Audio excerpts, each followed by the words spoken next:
एक बार फिर आपको प्रोग्राम में खुशामदीद कहेंगे। आबादी के दबाव और क्लाइमेट चेंज के असरात पाकिस्तान के 2047 तक 3 खरब डॉलर मईशत के हदफ को ख़तरे में डाल रहे हैं।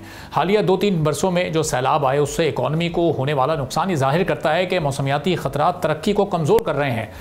आबादी में तेज़ इजाफा सरकारी पॉलिसीज़ के असरात को एक हद तक महदूद कर देता है। यूँ GDP ग्रोथ में आबादी के बोझ की वजह से कोई ख़ास अमली बेहतरी लाने में कामयाबी नज़र नहीं आती। बच्चों में 40% नशोनुमा की कमी इस सारी सूरत हाल में हो रही है। ख़वातीन में लर्निंग पॉवर्टी मुस्तकबिल की अफरादी क़ुव्वत के मेयार को कमज़ोर करती है। नौजवान आबादी बड़ी ताकत है, मगर तभी जब ग़िज़ाइयत, तालीम और हुनर में इन्वेस्टमेंट हो या फिर हुकूमत ह्यूमन डेवलपमेंट पर संजीदगी से काम करे और स्किल्स डेवलपमेंट पर भी साथ साथ काम को आगे बढ़ाया जाए। अब हालिया दिनों में हमने देखा कि ब्राज़ील में COP30 कॉन्फ्रेंस हुई, जहाँ मरियम नवाज़ और दीगर पाकिस्तान का बड़े हाई प्रोफाइल डेलीगेट्स मौजूद थे। पाकिस्तान की नुमाइंदगी इन्होंने की और पंजाब में होने वाली माहौल दोस्त पॉलिसीज़ को आलमी सतह पर पेश किया। मुख्तलिफ मज़ीद प्रोग्राम्स भी पेश किए गए। पंजाब की इलेक्ट्रिक मोबिलिटी या EV पॉलिसी के अलावा जंगलात के तहफ़्फ़ुज़ के साथ वेस्ट मैनेजमेंट और साफ़ हवा से मुताल्लिक़ पॉलिसीज़ को सराहा गया। लेकिन जैसा कि अमरीका की अदम शमूलियत से तवक्को की जा रही थी, COP30 आलमी कॉन्फ्रेंस में फॉसिल फ्यूल्स के इस्तेमाल को कम करने पर इत्तेफाक नहीं हो सका है, क्योंकि अमरीका की गैर मौजूदगी बहरहाल अभी तक एक बड़ा सवालिया निशान है। मगर मालियाती आदाफ में बड़ा कदम उठाया गया है, जिसके तहत 2035 तक कम अज़ कम 1.3 खरब डॉलर सालाना क्लाइमेट फाइनेंस का टारगेट रखा गया है।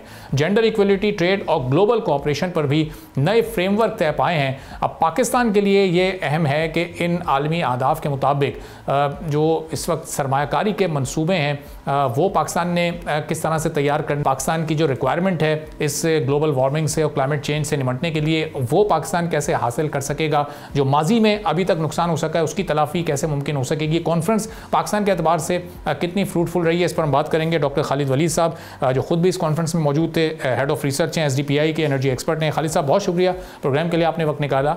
अब COP30 पाकिस्तान के लिए कितनी फ़ायदेमंद रही है?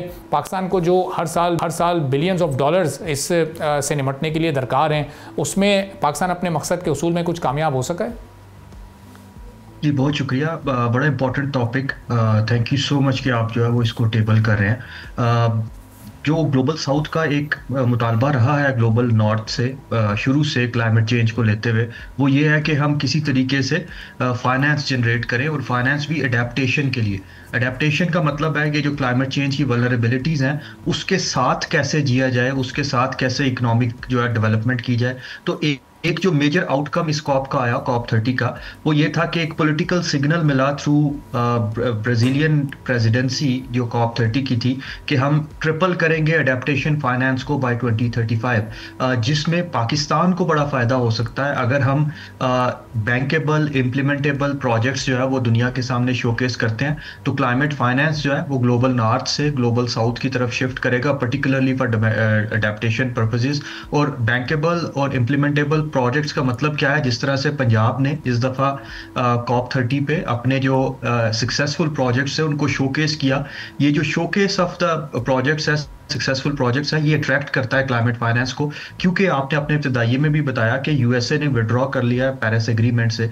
उसकी वजह से जो ग्रांट बेस्ड क्लाइमेट फाइनेंस है वो इरोड होता जा रहा है, कम होता जा रहा है। अब मार्केट बेस्ड इंस्ट्रूमेंट्स का दौर आ गया है क्लाइमेट फाइनेंस में। मुल्कों को एक दूसरे के साथ compete करना पड़ता है फॉर क्लाइमेट फाइनेंस। एक तो ये कि क्लाइमेट फाइनेंस कम होता जा रहा है, दूसरा ये कि कंपेटिटिव होता जा रहा है। अब जितने प्रोजेक्ट्स जो हैं वो सक्सेसफुल होंगे, उनका जो ट्रिकल डाउन इम्पैक्ट है वो कम्युनिटीज़ पे ज़्यादा होगा, उनकी सक्सेस के चांसेस ज़्यादा हैं कि वो अट्रैक्ट करेंगे क्लाइमेट फाइनेंस को। तो पाकिस्तान ने शायद इस दफ़ा सब नेशनल गवर्नमेंट्स ने अपने प्रोजेक्ट्स जो हैं वो शोकेस किए, और वो एक सक्सेस स्टोरी थी। इसके साथ साथ एक और चीज़ जो COP30 से निकल के आई, वो मल्टीलैटरलिज्म का रेजोनेट करना है कॉरिडोर्स में, क्योंकि particularly after Trump government multilateralism जो है वो कम होना शुरू हो गया है। मुल्क अपने मफादात को ज़्यादा देखने लगे हैं, और मल्टी कंट्री जो कॉपरेशन था, ग्लोबलाइजेशन था, वो कम होना शुरू हो गया। लेकिन COP30 ने उस चीज़ को रिवाइज़ किया। अब हमें भी ये चीज़ देखना है कि किस तरह से हम रीजनल इंटेग्रिटी का, रीजनल इंटीग्रेशन का बाइस बन सकते हैं, और पाकिस्तान कैसे कनेक्ट कर सकता है डिफरेंट रीजन्स को। एक ये चीज़ बड़ी इंपॉर्टेंट थी। एक और चीज़ जो आपने अपने इब्तिदाई में भी बताया कि 1.3 ट्रिलियन डॉलर्स के लिए जो बैलम फ्रेमवर्क है उस पर कंसेंसस हुआ, उसको किस तरह से जनरेट करना है, उसके लिए आपको अपने ट्रेडिशनल फाइनेंस को हटाना होगा, और अपने आप को एक क्लाइमेट स्मार्ट फाइनेंशियल सिस्टम के तौर पे सामने लेके आना होगा। जैसे पाकिस्तान इस दफ़ा आईएमएफ से एक क्लाइमेट चेंज का प्रोग्राम भी ले रहा है, रेजिलियंस एंड सस्टेनेबिलिटी फैसिलिटी। तो पाकिस्तान को अपने मैक्रो इकोनॉमिक इंस्टीट्यूशनल फ्रेमवर्क को लिंक करना होगा क्लाइमेट चेंज के फ्रेमवर्क के साथ, और ट्रांसपेरेंसी और अकाउंटेबिलिटी लानी होगी। तब जाके पाकिस्तान क्लाइमेट फाइनेंस को अट्रैक्ट कर सकेगा और लोगों की रेजिलियंस का जो है वो बाइस बन सकेगा। और तीसरी चीज़ जो कि शायद लिंक करती है आपके प्रोग्राम के थीम के साथ भी, कि हमें अपनी पॉपुलेशन को किस तरह से अपने एडवांटेज के तौर पे यूज़ करना है। एक तो ये कि उसकी पेस को कम किया जाए पॉपुलेशन ग्रोथ की, और दूसरा ये कि जो पॉपुलेशन है उसको किस तरह से क्लाइमेट रेजिलिएंट और इकोनॉमिकली रेजिलिएंट बनाया जाए। ये शायद बड़ा इंपॉर्टेंट क्वेश्चन होगा आगे जाके। तो खालिद साहब, ये माइनस अमेरिका 1.3 ट्रिलियन डॉलर्स की फाइनेंसिंग क्या मुमकिन हो सकेगी जब तक अमेरिका इस चीज़ को नई संजीदगी के साथ लेगा? तो क्योंकि ज़ाहिर दुनिया की एक सबसे बड़ी मईशत के तौर पे, सबसे बड़ी पावर के तौर पे वो मौजूद है, उसको माइनस करके भी ये सब कुछ मुमकिन हो सकेगा? देखिए, इस तरह के अब आजकल के दौर में जब अमेरिका पेरिस एग्रीमेंट का हिस्सा नहीं है, तो मेरे ख्याल से प्राइवेट सेक्टर का रोल बड़ा इंपॉर्टेंट हो जाएगा। अगर प्राइवेट सेक्टर ग्रीन ग्रोथ की तरफ जाता है, जो कि जा रहा है कंप्लायंस मैकेनिज्म की वजह से या आपकी जो क्लाइमेट रिस्ट्रिक्शंस हैं उनकी वजह से, तो एक पूरी इकोनॉमी खड़ी हो सकती है जो कि एडेप्टेशन को फाइनेंस करी होगी, मिटिगेशन को फाइनेंस करी होगी। तो प्राइवेट सेक्टर का रोल बड़ा इंपॉर्टेंट हो गया है। अब प्राइवेट सेक्टर के थ्रू आपको क्लाइमेट फाइनेंस जो है वो जनरेट करना होगा। और दूसरा, फिस्कल पॉलिसीज जो है उनको ग्रीन होना होगा, खासतौर पे टैक्सेशन मैकेनिज्म्स। हमने यूरोप में देखा कि आज से 10-20 साल पहले से वहाँ पे कार्बन टैक्सेशन का कॉन्सेप्ट जो है वो मौजूद है, और उस टैक्सेशन को बड़ा रेगुलरली, बड़ा शफाफ, इक्विटेबल तरीके के साथ रिसाइकल किया जाता है। वो जो रेवेन्यू इकट्ठा होता है कार्बन टैक्सेशन के थ्रू उन लोगों के लिए जो कि क्लाइमेट वल्नरेबल है। पाकिस्तान ने भी इस दफ़ा पहली दफ़ा कार्बन टैक्स जो है वो लगाया है after IMF's resilience and sustainability facility. अब हमें ये देखना होगा फाइनेंस मिनिस्ट्री को कि जो रेवेन्यू कलेक्ट हो रहा है उस कार्बन टैक्सेशन से, वो किस तरीके से आप रिसाइकल करते हैं उन कम्युनिटीज़ के लिए जो कि क्लाइमेट वल्नरेबल कम्युनिटीज़ हैं। एक तरीका ये हो सकता है कि आप मैक्रो इकोनॉमिक जो कलेक्शन, आपकी जो कलेक्शन है टैक्स रेवेन्यू की, कार्बन टैक्स की, उसको आप पार्क करें इन पाकिस्तान क्लाइमेट चेंज फंड, और फिर उसको शोकेस करें दुनिया को कि आपने डोमेस्टिकली ये वाला रेवेन्यू अपने लोगों के लिए जो कि क्लाइमेट वल्नरेबल हैं उनके लिए इकट्ठा किया है। अब आप क्लाइमेट फाइनेंस जो है वो लेके आए, उससे प्राइवेट सेक्टर का कॉन्फिडेंस भी बढ़ेगा कि पाकिस्तान खुद से भी कोशिश कर रहा है फाइनेंशियली, और दुनिया के जो क्लाइमेट फाइनेंस के जो फाइनेंशियल इंस्टीट्यूशंस हैं उनका भी कॉन्फिडेंस पाकिस्तान की मार्केट में, पाकिस्तान की एज अ सिस्टम जो है वो डेवलप होगा, और पाकिस्तान जो है वो अट्रैक्ट कर सकता है। और तीसरी चीज़ ये देखनी है कि किस तरीके से आप जो आपकी ग्रीन ग्रोथ इकोनॉमी है उसको कैसे डेवलप कर सकते हैं, ख़ास तौर पे आपकी सर्कुलर इकोनॉमी, रिन्यूएबल एनर्जी। और चौथी चीज़ जो सबसे इंपॉर्टेंट है, मैं हमेशा से कह रहा हूँ कि पाकिस्तान को, बेशक हम ग्लोबल साउथ कंट्री है, फाइनेंस के बगैर हम नहीं कर सकते कुछ, लेकिन स्टिल हमें अपने सोलर पैनल्स को, सोलर बूम को यूज करते हुए अपने fossil fuel based power plants को अर्ली रिटायर करना होगा, ताकि हम एग्जांपल के तौर पे शोकेस कर सकें कि पाकिस्तान क्लाइमेट रेजिलियंस की जंग में खुद से भी काफ़ी सारे स्टेप्स ले रहा है, ताकि जो दुनिया है वो आपको क्लाइमेट फाइनेंस की मद में सपोर्ट भी कर सके, कैपेसिटी बिल्डिंग भी हो सके, और पाकिस्तान अपने क्लाइमेट गवर्नेंस स्ट्रक्चर को, इंस्टीट्यूशनल सेटअप को भी स्ट्रॉन्ग करता जाए। और ज़रा खालिद साहब, पाकिस्तान का तो इस क्लाइमेट के जो असरात हैं उसमें शायद 1% भी हिस्सा नहीं है। जिन ममालिक का इसमें मेजॉरिटी शेयर है, वो ममालिक का फॉसिल फ्यूल के इस्तेमाल को कम करने पर एग्री हुए हैं। COP30 ने इस सिलसिले में कोई अपना रोल प्ले किया है? दुनिया में अब फॉसिल फ्यूल के इस्तेमाल में कुछ परसेंटेज कम हो जाएगी इस्तेमाल की? देखिए जी, ये एक इसकी डाउन साइड थी कॉप की कि कोई एक स्ट्रॉन्ग वर्डिंग फॉसिल फ्यूल के अगेंस्ट जो है वो नहीं आ सकी।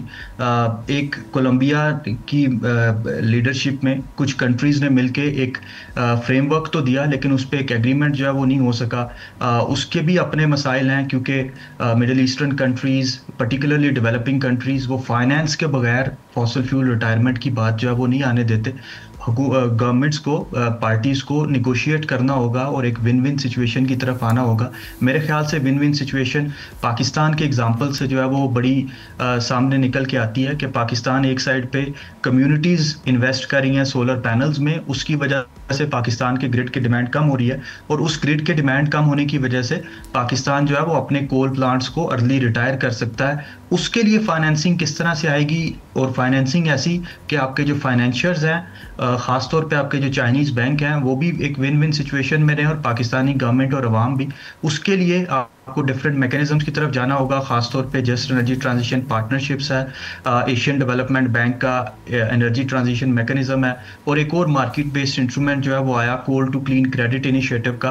किस तरह से वो इक्विटेबली एक जो है वो शफाफ तरीके से अकाउंटेबिलिटी के साथ इंप्लीमेंट किए जा सकते हैं, ये आगे वक्त ही तय करेगा। लेकिन जैसे जैसे दुनिया आगे बढ़ रही है, आपकी जो मैक्रो इकोनॉमिक इंडिकेटर्स हैं वो लिंक होते जा रहे हैं क्लाइमेट चेंज के साथ, ख़ास तौर पे आपकी ट्रेड।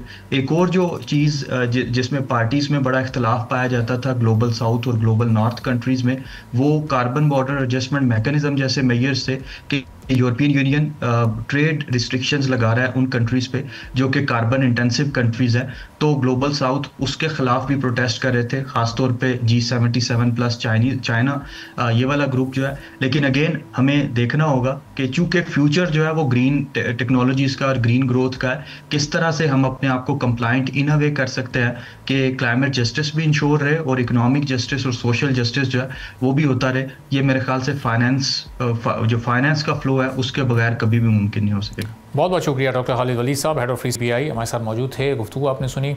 इसी के साथ आज के प्रोग्राम से इजाज़त दीजिए। अल्लाह। सब्सक्राइब करें और बेल दबाएं ताकि कोई खबर रह न जाए।